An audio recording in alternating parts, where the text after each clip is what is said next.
আওয়ামী লীগ ছিল, আমরা কি আওয়ামী লীগের ধরে দিয়েছি? যেই নাই। কিন্তু অনেক আওয়ামী লীগের ভাইরা এখন মনে করেন বল, এই জন্য আমরা ধরে নিয়ে যায় না। আমরা কিন্তু চাইলেই তাদের বিরুদ্ধে ব্যবস্থা নিতে পারি, ব্যবস্থা নেই না। তার কারণ হলো আওয়ামী লীগ এখন এতিম হয়ে গেছে। এতিম বুঝেন না? গোপালগঞ্জে মা শুয়া রয়েছে ভারতে, এতিম না।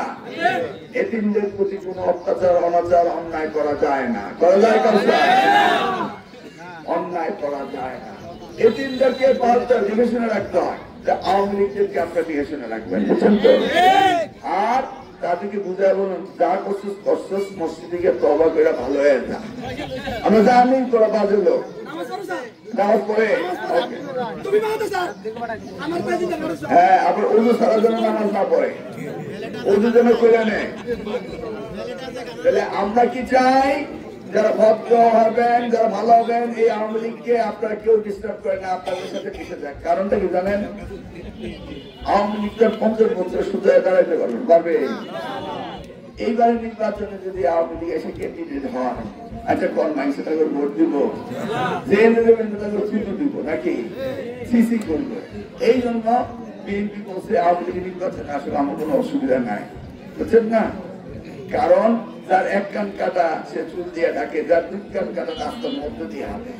আওয়ামী লীগ কি করবে? তাদের কোনো মান নাই, ইজ্জত নাই, কিচ্ছু নাই।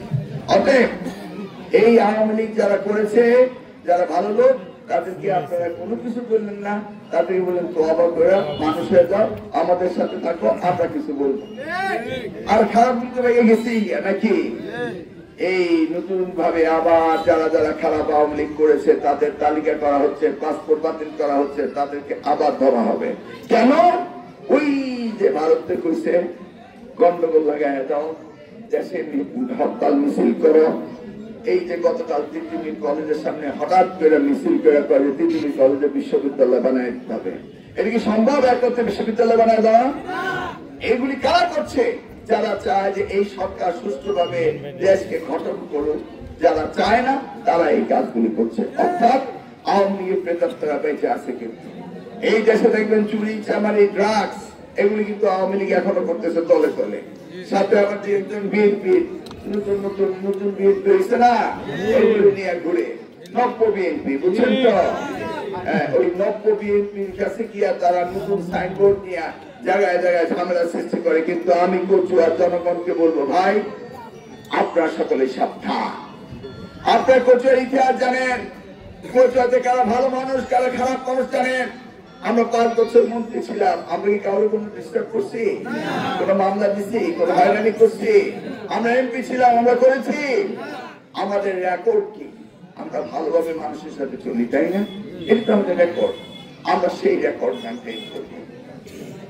আমরা যে বিদ্যালয় এই 4 তলা ভবন দিয়ে বিরাট মাদ্রাসা করেছি,